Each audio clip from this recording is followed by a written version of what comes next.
Good day, and happy celebration of your 25th anniversary. It is indeed a privilege for me today showcasing what is NATO stability policing in such an important setting. First, let's say whether or not we are missing an opportunity. You will find a little bit weird to know that stability policing has been deployed for more than 23 years, and yet NATO has not equipped itself with a strategic concept on the subject matter. Albeit, stability policing assets have been providing their support for more than 2 decades, and they are now even part of NATO exercises, and they are included in the NATO defense planning process. But what about the situation on the ground when stability policing assets are deployed? It's havoc in a fragile state. Think about a tsunami which wipes away everything. Think about a tsunami which wipes away even police stations. The same applies in a war-torn country, where local police usually do not exist, or are biased, they are corrupted, or they have an ethnic orientation towards one of the parties at war. This was the situation in Bosnia and Herzegovina, the first deployment of the forefather of stability policing.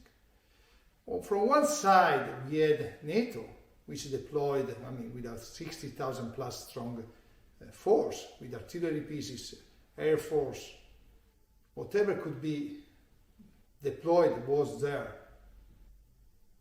to show the force, the mighty force of NATO. On the other side, the United Nations were not capable to discharge police duties. And so the International Police Task Force was comprised of unarmed policemen scattered all over the country, with huge problem with language barrier, without equipment, without communication devices, and with, as I mentioned, a huge problem to communicate with their counterparts, to communicate with those who are supposed to mentor, and maybe even oversee. And then there was a gap, the security gap, which we mentioned. A grey area where the police, the local police, were not capable to intervene, or maybe they were not willing, and the military were not capable to fill. And so, after the Dayton Agreement, and in the years to come, it took a while to the international community to understand how to implement the decision of the Dayton Agreement. And so what? The international community needed a powerful police fist to implement these decisions. So after the Bonn Conference, the Peace Implementation Council was created, and then it was equipped with this unit, the Multinational Specialized Unit, which NATO put at disposal of the international community. This unit, the forefather of stability policing, is somehow the epitome of interoperability, because it was a regiment comprised of police forces, but even with military forces, capable to carry out crowd right control operation, presence patrol, law enforcement duties. They could discharge any kind of duties, provided that the mandate will allow them to do so. And this unit was then deployed even in Albania, and then in Kosovo, and then in Iraq. And it was praised by the international community, and specifically it was even mentioned in the United Nations Brahimi report, which was the first one to address the security gap. This void which is caused by war, which is not filled by the local police. And then the same applies to the Chilcot report, you may be familiar with. The inquiry carried out by the United Kingdom Parliament on the mission in Iraq. And then the same applies to the SIGAR as well, the Special Inspector General for Afghanistan Reconstruction Report, and on the SIGIR, relevant to the Special Inspector General for Iraq Reconstruction Report. So something which is really useful, which the experience on the ground proved very useful. And something which was praised even in the beginning by high-level officials, both through the United Nations, Mr. Petty Ashdown, said that the rule of law should have been better, should have been the first priority for the international community rather than the elections. And then he was echoed by the first commanding general of the mission in Kosovo, Sir General Mike Jackson, who said that the multinational specialized unit operatives have a policeman mind in the body of a soldier. But what is stability policing? We have to understand this is a set of police-related activities aimed at restoring, upholding public order and security, the rule of law, to protect human rights, to support or even temporarily replace the indigenous police forces, which, as I mentioned, are unable or unwilling to perform their duties in a war-torn country. So by nature, stability policing is hybrid, both civilian and military. So we are part of the civil-military interaction, and we are focused on civilians and the law enforcement agency. But we are a very flexible tool, capable to address any kind of menace to human security. I mean, children and armed conflict, sexual and gender-based violence, cultural property protection, trafficking human beings, you name it. Whatever doesn't fall within the military instrument of power is human security. And then, is relevant to the current menace which the international community is facing. So this is the picture of the policing gap which I was talking about. A gap between the actual expectation of the local population and what the local police can do instead. So, technically speaking, is a gap between what the police are able to do in a theater of operation, a war-torn country, in a fragile state, and what should do. And as you can see, the activity of stability policing moved from a replacement mission in the beginning, where the local police are not capable to do anything, to just reinforcing on-the-job training. So this is why we say that stability policing has to bridge this gap, addressing crime, any kind of crime, organized crime, insurgency, terrorism, and the violation of human rights, across the full spectrum of operation. So in a nutshell, these are the key takeaways. Stability policing bridges this gap, this security gap, by bringing the police dimension into military operations, because current conflict, past conflict, and the future one are very complex, articulated. The war crime overlap is really blurred. And so we need to destabilize a country before disengaging. And history, the recent history, shows that it's very true. Who can do it? Any kind of forces. The first logical choices are the gendarmerie forces, like the Carabinieri, police force with military status organization capable to discharge any kind of civil police duties, but still military. This is why I said interoperability, because we are interoperable with the military instrument of power. We are military by nature. But even other civil and military actors can be part of this open club. And we'll see it later. Starting from the traditional military policeman. How we do it, we leverage on a wide experience of operation across the world, and both in NATO and outside NATO, and throughout the full spectrum of operation, with a specific focus on local police and local law enforcement. So don't get confused with military police. Military police are actors on NATO scenario designated to take care of the forces, not of the population. If they discharge stability policing duties, they are part of the stability policing family. So this is why the Stability Policing Center of Excellence was created 6 years ago, to promote the subject matter. To promote the subject matter within a unique hub, the International Stability Policing Hub in Vicenza, where you can find personnel from 11 different countries. 11. And they are in the COESPU, Center of Excellence for Stability Policing Unit, run by the Carabinieri, with a grant from the United States, so it's Italy money and US money.